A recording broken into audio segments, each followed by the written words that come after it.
Ladies and gentlemen, welcome to the EI Awards 2021, hosted by the Energy Institute, sponsored by Refinitiv.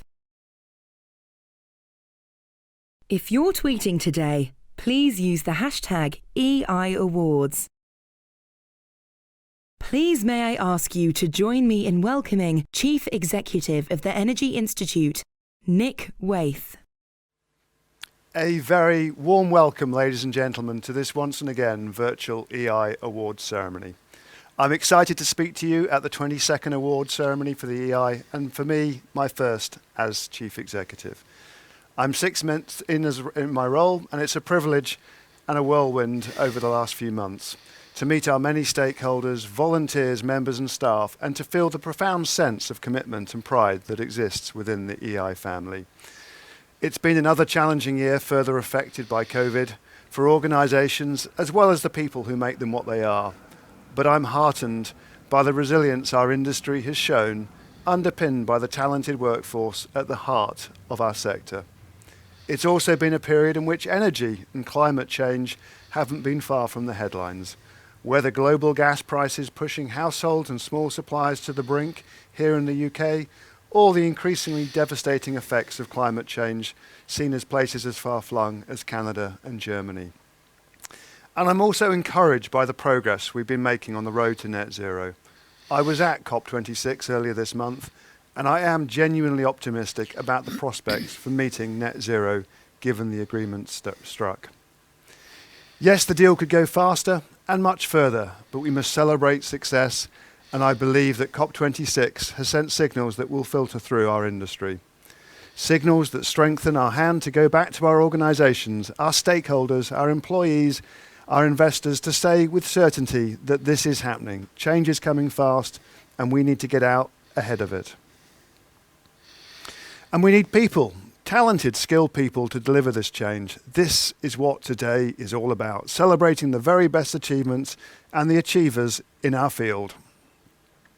And so on to the awards. 10 in total, 8 recognising the achievements of organisations and projects, and the final 2 for individuals who will receive the coveted EI trophy. I'm pleased to say the judges, EI fellows and other leading industry figures have had their work cut out this year with more entries than any other previous year. Ladies and gentlemen, all our awards recognise achievements in vital areas of energy, but perhaps none as important to human progress as getting energy to populations who have yet to enjoy its benefits. So I'm delighted to open with our first award, the Access to Energy Award, and the nominees are EarthSpark International for scaling smart, solar, community microgrids for socio-economic opportunity in Haiti. KEFWorks for solar-powered irrigation pumps for smallholder farmers. Cocoa Networks for Cocoa Smart Fuel ATMs enable ultra-clean cooking at scale in emerging market cities. UJA for pay-per-use agri-energy services for BOP marginal farmers in India. South Asian Forum for Environment for Zumville Wash, solar for water sanitation and hygiene in Sundarbans villages. And to announce the Access to Energy Award, I hand over to SE2's Director, Liz Warren. Thank you. I'm proud to be here to support the Energy Institute Awards, which showcase the most groundbreaking energy projects in the world. And I'm delighted to be presenting the award for Access to Energy. This award celebrates projects that have implemented strategies and technologies that improve people's lives by opening up access to energy. Energy is benefiting the lives of more and more people across the world, but there are still over 800 million people who don't have access to electricity, and 3 billion are still cooking using dirty, dangerous cooking fuels. This leads to severe health impacts, economic detriment, and people falling further behind at a time when more people need to be brought forward together. Ensuring affordable, reliable, safe and sustainable energy for all is central to the UN's Sustainable Development Goals. So this award is for projects that have really brought energy to places in the world that are most in need, transforming people's lives. We also look at projects that are in the developed world which bring energy affordability issues to the forefront, helping to tackle long-standing energy poverty. As a judging panel, we were looking for proven benefit of projects that make a real difference to people's lives, and also sustaining benefits in the longer term or for wider participation. We were looking for unique and unprecedented energy-related benefits for communities, and things that were groundbreaking, really new and innovative, that would excite us in ways that we really wanted to see taken forward elsewhere. We'd like to thank all entrants for taking the time to apply for the award, and I'm delighted to announce that the winner is Cocoa Networks for Cocoa's smart fuel ATMs, which enable ultra-clean cooking at scale in emerging market cities. Well done. Cocoa's smart fuel ATMs enable ultra-clean cooking at scale in emerging market cities, a scalable and tech-enabled new cooking solution that outcompetes dirty fuels in affordability and convenience, and with 250,000 Nairobi households on board in just 2 years. Congratulations, and if the technology works, we should be able to link up with our winner. Hi, Sophie, congratulations, a fantastic achievement. Can I invite you to say a few words to us, please? Thank you very much, Nick. We are very honored to receive this award. It is a great achievement for us as Cocoa Networks, as we have undertaken the rapid expansion over the last 2 years. We are just now at around 275,000 households and scaling very fast. So we have over 1.3 million Kenyans using our innovative and very affordable solution. And we look forward to expanding even further and be able to transform people and transform their lives and stop them using the dirty fuels of primarily biomass and kerosene. So thank you once again. And this award is for all the employees across Kenya and India who have made this possible. Thank you once again. Fabulous. Thank you so much, Sophie, and congratulations to you and the team. And thank you to Liz for presenting the award. I'm delighted to welcome my co-host today for the EI 2021 Awards, the EI's President, Steve Holliday. Thank you, Nick.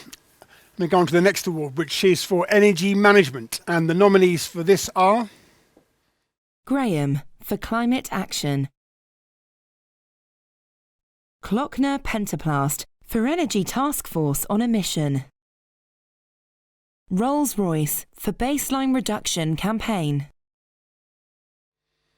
And to announce the winner of the Energy Management Award, I welcome Jacobs Principal Energy Professional, Lucy Hayes. Lucy. I'm proud to support the Energy Institute Awards, which recognise the most groundbreaking work in the energy sector. And I'm delighted to be presenting the award for energy management. Effective energy management is crucial to the efficient use of energy in commercial, industrial, and domestic settings. And investments in energy management bring a wide variety of benefits, reducing an organisation's cost, cutting its greenhouse gas emissions, and improving its energy security. This award recognises individuals or organisations who have deployed effective practices to improve their energy efficiency performance. This could be through the design and implementation of materials, software, systems, or supply chains to reduce their carbon emissions and/or their energy waste. And we welcome entries from commercial organisations, as well as local authorities, housing trusts, and healthcare organisations. For this award, the judging panel are looking for a clearly defined strategy to reduce energy consumption and to measure performance, the realisation of reduction targets to bring demonstrable benefits to business operations, management commitment, and employee engagement. And you must be able to demonstrate the success of your project through proven results. So well done to all the entrants.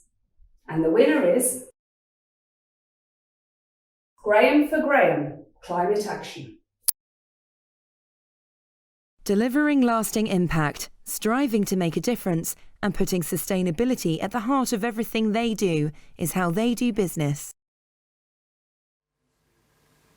Jane, congratulations. Energy management, as you know, is so much at the heart of what the Institute's all about these days. So really important prize. Well done. I'd like to say a few words.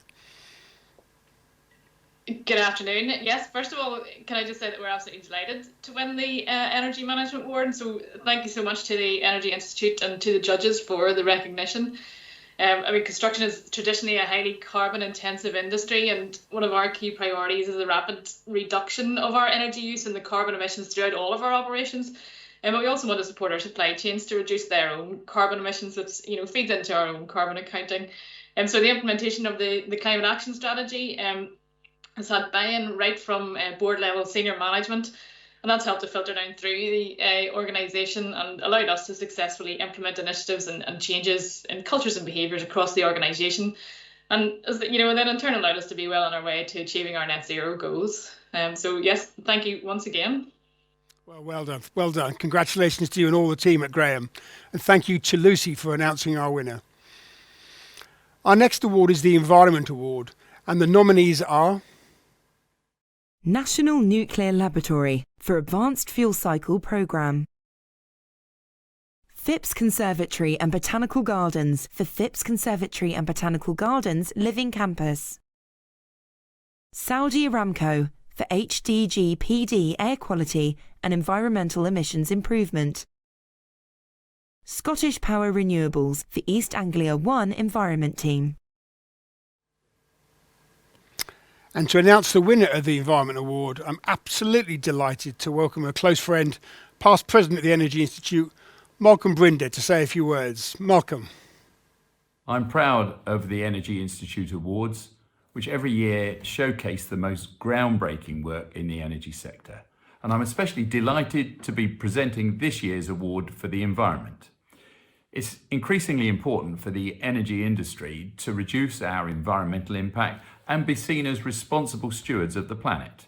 And so for this award, the judges were looking for schemes that enhance and protect the environment, with entrants showing innovative and effective approaches to mitigating the impact of producing and distributing energy. The judging panel were especially looking for demonstrable benefit to the environment, outstanding management commitment, and especially good prospects for wider application. So a huge well done to all the entrants, as we had a very tough choice from a really wide range of sectors, countries and approaches. And the winner is Scottish Power Renewables for the East Anglia 1 Environment Team. Well done. East Anglia 1 Environment Team not only protect the environment, they enhance it, demonstrating energy infrastructure working in harmony with nature. Congratulations to Scottish Power Renewables. And as you look at all this, I'm sure you're watching and you just see a few photographs. I mean, it just doesn't really give you the full extent of just how much work has gone into something like this. Helen, congratulations. Thank you so much. And I guess congratulations to all of the projects shortlisted alongside ours. We're so delighted to receive this award today, and I'm really delighted to receive it on behalf of the East Anglia 1 project team. Personally, I've been working on the East Anglia 1 project since 2009, so it's been a long time in the making. And actually, we completed construction of the project last year amid a global pandemic. So really delighted that our contribution to environmental stewardship across the project has been recognised. And we really look forward, actually, to taking the lessons ahead with us as we develop more projects, both in the UK and globally. So thank you so much to everybody involved in awarding this to us and to the Energy Institute for hosting such a great event. Well, congratulations, Helen. And I hope you do actually use this as a springboard just to get even more things going. So well done to you and the whole team at Scottish Power Renewables. And thank you, Malcolm, for announcing the winner. Nick, let me hand back to you to announce the next award. Thank you, Steve. So now on to the Health and Safety Award. And the nominees are Active Training Team for Thrive for Orsted. Can Group for Can Drops, Dropped Object Prevention. Schlumberger for COVID-19. We are in this together. And to announce the winner of the Health and Safety Award, I invite WSP's UK Technical Director, Ashley Hines, to say a few words. I'm proud to support the Energy Institute Awards, which showcase the most groundbreaking work in the energy sector. and I'm delighted to be presenting the award for health and safety. The energy industry could not operate without proper regard to health and safety, and with standards for safe practice which are robust and subject to continuous review and refinement. This award celebrates projects which have demonstrated best practice in safety, as well as in areas such as occupational health, mental health, performance, productivity, hygiene, and resilience through change. The shortlist acknowledges teams, individuals, and projects that take a unique approach to health and safety, and they demonstrate the potential to have an impact on the industry's overall health and safety record. Well done to all the entrants. And the winner is Active Training Team for Thrive for Ørsted. A game-changing, immersive induction programme centred around safety leadership, designed, built and run by Active Training Team for Ørsted on the Humber. Well, massive congratulations to Active Training Team and to Ørsted. Health and safety is at the heart of what we do at the EI in terms of technical and training work, and it's great to see the great work of Ørsted coming alive. So, Adam, if we can bring you on, I'd love to hear a few words from you. Hi, yeah, thanks very much. Of course, we're delighted and honoured to win this. I just want to say a special thanks to our other nominees, anyone, and those actually that don't make it to be nominated for this, anyone that dedicates their working life to helping people stay safe and healthy has got to be commended and recognised for that work. So well done to everyone out there.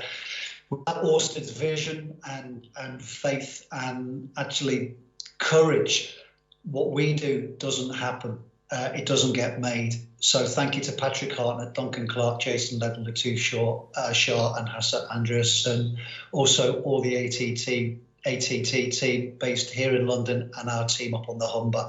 Thanks everyone for all your dedication and hard work in making this such a worthwhile venture.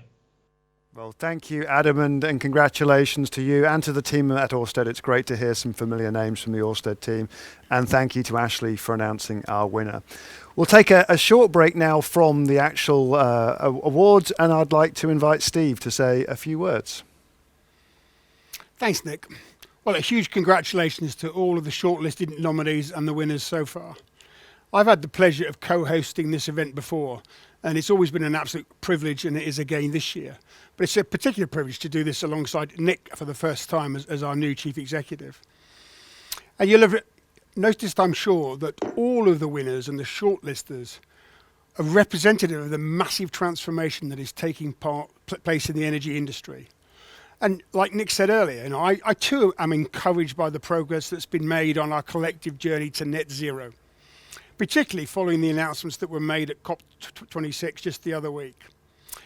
Now, from my own view, like many, I guess, for some of us, the outcome might not be perfect, but nonetheless, it was a landmark agreement.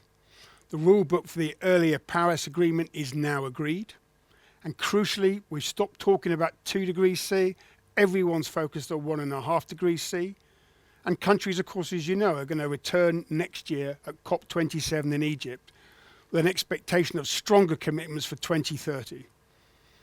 Alongside the multilateral agreements that have been put in place to rein in methane emissions, deforestation reduction, and on coal and mobilising the climate finance needed in economies around the world.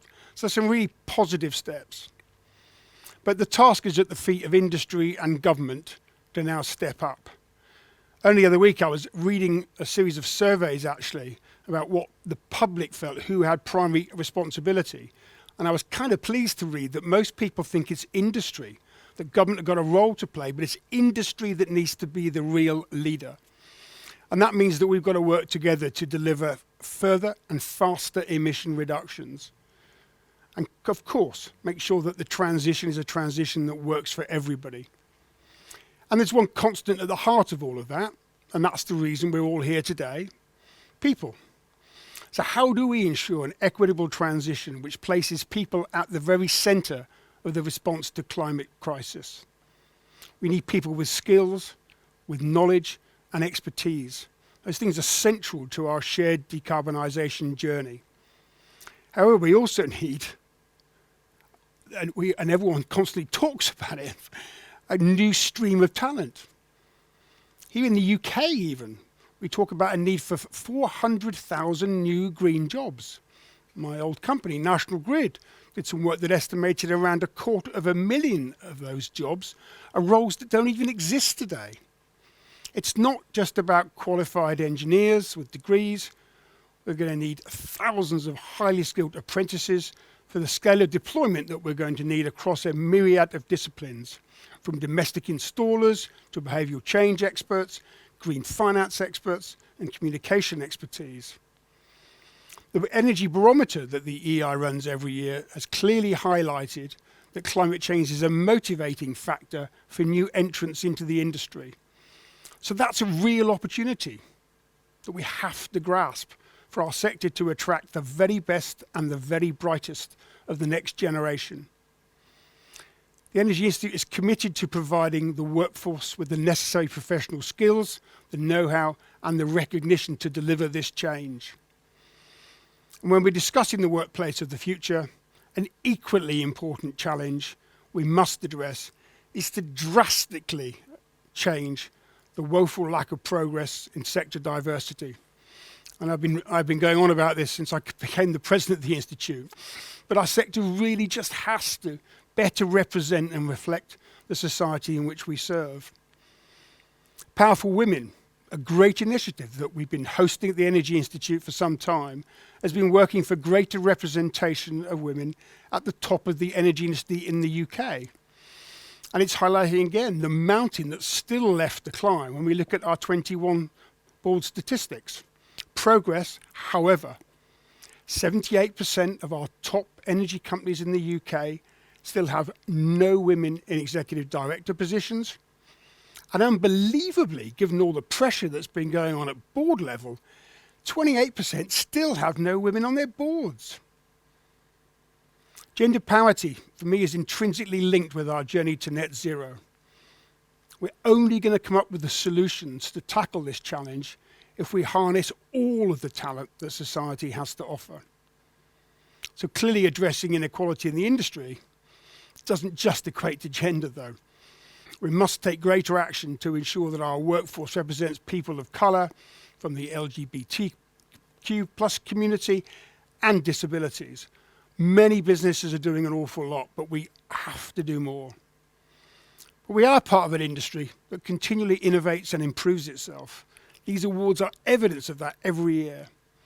And to be truly ready to tackle our collective net zero challenge, we're going to need to facilitate drastic changes. Energy professionals have and will always be, I think, pioneers, and our sector's achievements are absolute proof of that. But we are facing a greater challenge than ever before. Increasing global access to energy while at the same time focusing on this huge shift to low carbon. It's a big task. And that's why it's so important that we do inspire the next generation to enter this industry, to not see it as the wrong place to spend their working life, to come in and tackle these challenges, as well as reskilling our existing talent to ensure that we don't leave really quality people in a stranded position. It's going to take the best and the brightest to tackle these challenges, and I think that's why these awards are so important, aren't they? Because it just kind of showcases exactly what that really means. Now, if we were where I'd rather be, in the Sheraton or somewhere right now, I'd be asking, I think, for applause. Firstly, for our expert panel of judges who volunteered their time to select the shortlists and to make that difficult decision about who the winner should be. But above all, for all of you, for all of our contenders, for your continued work and your innovation inside our industry. Not everyone can win, but all of our shortlisted nominees, many of whom are tuning in today, really do deserve praise. So well done to you all. So let's go back to the awards and on to the next award. Innovative Technologies. And the nominations for this award are Aramco Services Company for Sensible Mini Logging Robot. EcoWave Power for their onshore wave energy technology. Fenex for breakthrough cloud digital innovation transforms critical offshore safety process. Petroleum National Berhad, Petronas, for advanced diagnostic and prognostic technology for mechanical damage prediction. Picaro, for Picaro methane emissions management solution. And to announce the winner of the Innovative Technologies Award, I'm delighted to invite Net Zero Technology Centre, a friend of mine, Colette Cohen, who's the CEO, to say a few words. Colette. Good evening. I'm delighted to support the Energy Institute Awards, which showcase the groundbreaking work in the energy sector.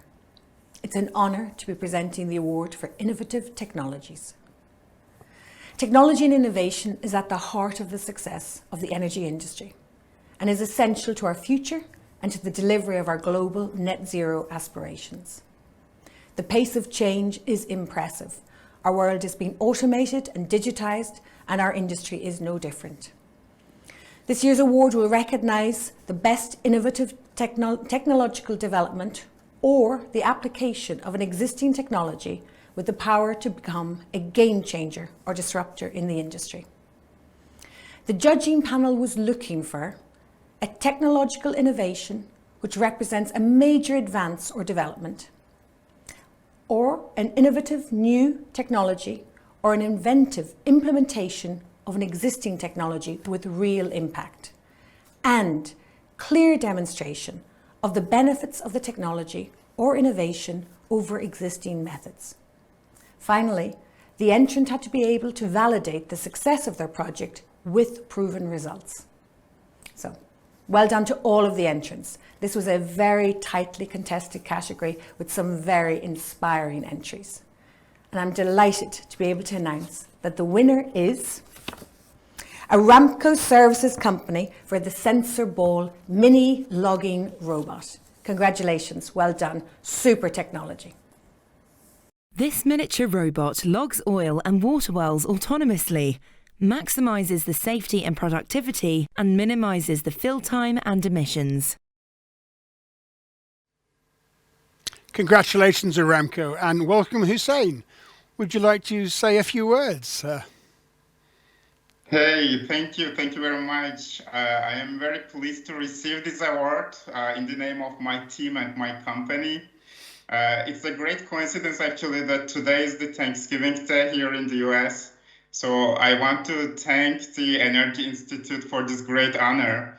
And I'd like to thank also my team members and acknowledge each one of them because they spent countless hours to bring this sensible technology from just an idea to a real product. It was really a scratch on the paper when we first started. So we are really motivated to bring a positive change and impact to the industry and to the whole world. And our motivation is even greater now. So thank you very much. Well, congratulations, Hussein. Thank you for joining us in the morning, your time, and enjoy your turkey for Thanksgiving over there. And thank you, Colette, for announcing the winner, and particularly for putting us to shame with your very impressive background there. Nick, over to you. Thank you, Steve. And our next award is the Low Carbon Award, and the nominations are Aberla Energy, for Aberla Energy and Cheshire West and Cheshire Council deliver solar PV. Geopura, for Geopura displaces diesel generators with hydrogen power units. IES Limited, for eDay, Orkney, using digital twins to produce a net zero community. Infraco Asia Development, for Pakistan rooftop solar project, unlocking solar power potential. Wilson Biochemicals, for Waste to Wings, sustainable aviation fuel from aerospace industry waste. And to announce the winner of the Low Carbon Award, I invite a former colleague and OGCI Climate Investments Vice President of Stakeholder Management, Roger Humpreville, to say a few words. I'm proud to support the Energy Institute Awards, which showcase the most groundbreaking work in the energy sector. And I'm delighted to be presenting the award for low carbon. This award recognizes schemes and projects that have made significant progress in reducing carbon emissions to help meet net zero by or before 2050. Entrants need to demonstrate a responsible and ethical commitment to reducing the carbon footprint of the industry, either through the reduction of emissions or through the storage of carbon. And the judging panel looks for how the project fits into a transition pathway for meeting net zero by 2050, and demonstration of how the carbon emissions were reduced or that carbon has been stored in the geosphere or in the biosphere. And you have to be able to validate the success of your project with proven results. Well done to all of the entrants. We had a number of very strong entries this year. And the winner is GeoPura. The project title is GeoPura Displaces Diesel Generators with Hydrogen Power Units. Congratulations. GeoPura's groundbreaking hydrogen power unit proves that we can move away from fossil fuels and deliver zero emissions energy wherever and whenever it's needed. Well, congratulations to the team at GeoPura. Hydrogen is high on the headlines today. It's high on our focus at the Energy Institute, and I'd be delighted to invite Kat to join us and to say a few words. Congratulations, Kat. Hi, thank you very much. I'm delighted to accept this on behalf of Andrew and the whole team at GeoPura. The hydrogen power unit is the result of over 10 years of research and development.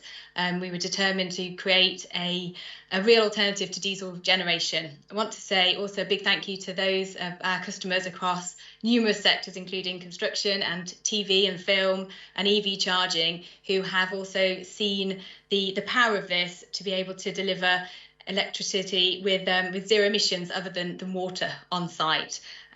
There is a huge number of diesel generators around the globe. There is a crazy figure, something like $20 billion are going to be spent on new diesel generators in the next 12 months. We see ourselves as a very sort of small step towards a solution for this. So thank you very much for recognising our efforts. Fantastic. Well done, Kat, and all of those involved at GeoPura. I feel that I should go and check the back of this studio afterwards to check for any diesel generators that could be replaced with one of your hydrogen units. And of course, thank you to Roger for announcing our winner. Steve, over to you for the last two company awards before I return for the individual awards.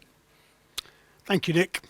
Our next award is the Public Engagement Award, and the nominees are Energy Action Scotland for Warm Food Winter. National Grid for the Hinkley Connection Project, Engineering Positive Futures. Octopus Energy for Volkswagen, an outstanding green energy conversion. Lean In Energy for Lean In Energy, Europe and Sub-Saharan Africa. UK Power Networks for their heat campaign. And to announce the winner of the Public Engagement Award, I'm delighted to invite Senior Advisor of Stonehaven, and a face many of you will remember from the BBC, a former industry and employment correspondent, John Moylan, to say a few words. John. Thanks, Steve. I'm delighted to be presenting the award for public engagement. This award recognises the year's best contribution to raising public awareness right across the energy industry. The judging panel was looking for particularly innovative campaigning techniques in the form of social media, reports, journalism and digital campaigns that have really contributed to improving understanding and knowledge of industry-wide energy issues. We also wanted to see identification of the issue to be communicated, clarity of the planned aims and objectives, deliverability of the initiative, effectiveness of the public engagement campaign, and of course, evidence of proven results. Very well done to all of the entrants, but there can only be one winner. And the winner is National Grid for the Hinkley Connection Project, Engineering Positive Futures. The Hinkley Connection Project has inspired and engaged over 200,000 local school children, getting them excited about STEM subjects and the future of energy. Well, congratulations to the Hinkley project. And it goes right back to what we were talking about earlier in terms of skills and exciting the next generation. So well done to you all. Unfortunately, James isn't able to join us today to accept this award, but we will make sure that they get the award. And thank you, James, for all your hard work and the teams. You know, the judges were really impressed with that. I think this was a tough category to judge, as many others. And thanks to John Moylan and the team for going through all of the entrants. And who else is there but someone who's got just so much expertise in this space to judge this. But the judges were also, as I said, impressed with all the nominations, and were so impressed that we'd also like to award a highly commended certificate, and that is to Energy Action Scotland for Warm Food Winter. So congratulations to them. Our next award is the Talent Development and Learning Award. And the nominees in this category are CU London for Building Bridges, how technology linked the classroom with energy experts. TNB Integrated Learning Solution for Centre of Excellence for Solar Energy. Trinidad Offshore Fabricators Unlimited for preparing all students for success. University of Hull for excellence in renewable skills and training. And to announce the winner of the Talent Development and Learning Award, I'm delighted to invite Lonadec's Principal Consultant and ex-council member of the Energy Institute, Lola, to say a few words. I'm proud to support the Energy Institute Awards, which showcases the most groundbreaking work in the energy sector. I'm delighted to be presenting the award for Talent Development and Learning. This award recognizes work undertaken to bring new talent into the industry, as well as the provision of innovative continuing professional development schemes. The energy industry needs more people with talent, drive, and passion to help us tackle climate change, as well as meet needs of the world's growing population. Entrants were asked to describe a project they led that demonstrates contribution to making the energy sector more diverse and inclusive. Well done to all the entrants. And the winner is TNB Integrated Learning Solutions Center of Excellence for Solar Energy. Hearty congratulations. TNB Centre of Excellence provides innovative learning solutions towards energy, sustainability, via cultivating the environmental, social and corporate governance agendas. Congratulations to TNB Centre of Excellence. Siti, congratulations. Would you like to say a few words? Hi, Steve. Okay, thank you. Alhamdulillah, my most gratitude to God for blessing us with this award. Thank you to EI Award Secretariat for recognizing ILSAS as one of the successful recipients for this award. I would like to extend my sincere appreciation to Tenaga Nasional Berhad, TNB, the sponsor for this project. Lastly, my special thanks to all ILSAS families who have been directly and indirectly involved with this project. Achievements are accomplished with persistent efforts. Congratulations to all, and thank you. Thank you, Siti, and congratulations again, and well done for all the hard work in this important space. Again, actually, in this category, the judges were so impressed with the quality of nominations that we'd like to award a highly commended certificate, and that goes to the University of Hull for excellence in renewable skills and training. So congratulations both to them and to Siti. And thank you to Lola. So nice to see you looking so super as you always. So thank you for joining us, and thank you for your work as a judge. We've got two more presentations before we conclude our awards. And to present those awards, I'd like to hand back to Nick. Well, thank you, Steve. And we've heard about the wonderful work that companies in the energy industry have achieved. And of course, all those companies are being led by people and individuals, so it's all about people. But now we want to move on to really highlighting some individuals within our industry for special recognition. The Young Energy Professional of the Year and the Energy Leader of the Year awards. Without the vision of these individuals, companies simply would not succeed in their journeys. So we'll start with the Energy Leader Award, and the nominees for the Energy Leader Award are Abdulaziz Al Qasim, champion of CCUS EOR at Saudi Aramco. Khalid Al Ruwaili, petroleum engineer at Saudi Aramco. Francois Cazur, co-founder and CEO at Kepler. Mohammed Solomon, senior operation engineering specialist at Saudi Aramco. As the title suggests, this award is given each year to an individual who is a real champion of our industry and its future. And to announce the winner of the Energy Leader Award, I invite founder and managing director of Vertimus and a fellow of the EI, Diana Davidson, to say a few words. The Energy Institute Awards showcase the most groundbreaking work across the energy sector.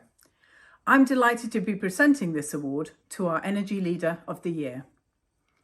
This award celebrates a champion of our industry, a leader who fosters professionalism amongst colleagues and in their own work, promotes knowledge by improving skills and applying best practice in their workplace and across the broader energy industry, raises industry standards by championing the contributions our industry makes to society, demonstrates a commitment to our industry by advancing its future amongst younger generations. Congratulations to all our entrants. And the winner is Francois Cazur, co-founder and CEO of Kepler. Francois Cazur's leadership has made opaque commodity markets more accessible to professionals via the use of technology-driven market intelligence. Well, congratulations, Francois. Very well done. And unfortunately, Francois is unable to join us, so I will be making sure that we get your award to you. And thank you to Diana for presenting that award. So that takes us on to the final award today, one that I think is really exciting. Many of you will know our Young Professional Network and all of the energy that they bring to the Energy Institute. And if you haven't seen it, I would really recommend you watch the movie that they screened at COP just a few weeks ago. You can find it on YouTube. And so, the 2021 Young Energy Professional Award. The nominees are Koala Alankari, petroleum at Saudi Aramco. Rosie Atkins, engineer at WSP. Jeanette Jitabu, project developer at WinLab. Dina Otum, design engineer at Yellow Door Energy. Anthony Wang, senior consultant at Guidehouse. And to announce the winner of the Young Energy Professional Award, I invite Refinitive's Global Head of Commodities, Lee Henson, to say a few words. And a huge thank you, Lee, for your sponsorship of this event today. Refinitiv is proud to support the Energy Institute Awards, which showcase the most groundbreaking work in the energy sector. I am delighted to be presenting the award for the Young Energy Professional of the Year. This is the 7th year of this award, led by the Energy Institute's Young Professionals Network. The award celebrates contribution to the industry and rewards innovation and a drive to deliver from the younger generation of our future energy leaders. Entrants were asked to describe a project which they led and how they might contribute towards finding a solution to what they think is the biggest challenge facing the energy industry in the next 20 years. I'd like to congratulate all of the entrants. I very much enjoyed reading your projects. But there has to be a winner, and this year's winner is Jeanette Gitobu, project developer, WinLab. Congratulations, Jeanette. Jeanette has the drive, skill, resources and support to change the renewable energy sector while listening to the voices unheard in communities she works in so that the least, the lost and the forgotten are not left behind long after her work on the project is over. Well, I'm delighted that Jeanette is able to join us. Jeanette, huge congratulations. This is at the heart of the energy transition, bringing low carbon, clean power to people who need access to energy. I'd like to invite you to say a few words. Wow, just wow. First, I wish to say thank you so much to the Energy Institute and the judges for this honor and recognition. I wish to also thank my colleagues at WindLab for their continued support and the opportunity that they have given me to work on groundbreaking and innovative projects. Signing over 1,700 landowners during a pandemic onto Meru County Energy Park, which is Africa's first of its kind hybrid renewable energy project that combines wind turbines, solar panels, and battery storage, has been no small feat. Finally, but definitely not least, I wish to say thank you to my parents and my two sisters and friends who have stood next to me through it all. And my last words is, as the world works to become more sustainable while preserving the planet, we need to be bold, fearless, and resilient. Together we can accomplish it, and I look forward to the future impact all the winners and myself will make to the world. Thank you. Jeanette, congratulations, well done. And if the future of the energy world lies in the hands of people like you, I feel incredibly optimistic. So very well done and fantastic achievement. The judges were so impressed with the quality of the nominations. We would also like to award a highly commended certificate to Anthony Wang, Senior Consultant at Guidehouse. Congratulations, Anthony. Well, this has been an inspiring ceremony. So good to end with these individual awards for Jeanette and Francois. The success of our sector is all about people. This is what the Energy Institute is for, to equip, to recognise, to champion professionals for their vital work in and around the energy sector. And while the award ceremony is perhaps our glitziest moment in the year, at least it will be once we get back to doing it face to face, for me and the staff team at the EI, it's also what we're committed to. Year long, day in, day out, this is what we do at the Energy Institute. I'm really looking forward to seeing what the next 12 months brings and what all of you can contribute towards the energy transition. Now, to finish, I'd like to say huge congratulations again to all of the winners of this prestigious award. And thanks on behalf of all the Energy Institute to our panel of judges, the event sponsor, Refinitiv, and of course the organisers of this event. Today's not just a celebration, though, of the incredible work of all of our winners. It's also about encouraging diversity, ambition and innovation. So I think our last winner just encaptured that, didn't she? She really did. As Nick says, I think we're in pretty safe hands if that's our future. But let's not forget, this is the decade of action. It's not about talk, it's about real action. As I mentioned earlier, it's our industry that really needs to inject the pace now in the next few years. And I hope that everyone who's been listening in here, hearing about the amazing work and accomplishment of our winners, inspires them to apply for next year's awards, which, as Nick has said, we really hope is going to be in person once again. But thank you to everyone who's taken part for dressing up as well in this sort of unusual world in which we're getting used to actually living in. But for all those people who put their nice clothes on just to be part of this ceremony, my thanks. Thank you, all of you who've joined us today for this exciting virtual celebration. Please look after yourselves. Please stay safe. And we look forward to seeing you in person very, very soon. Goodbye.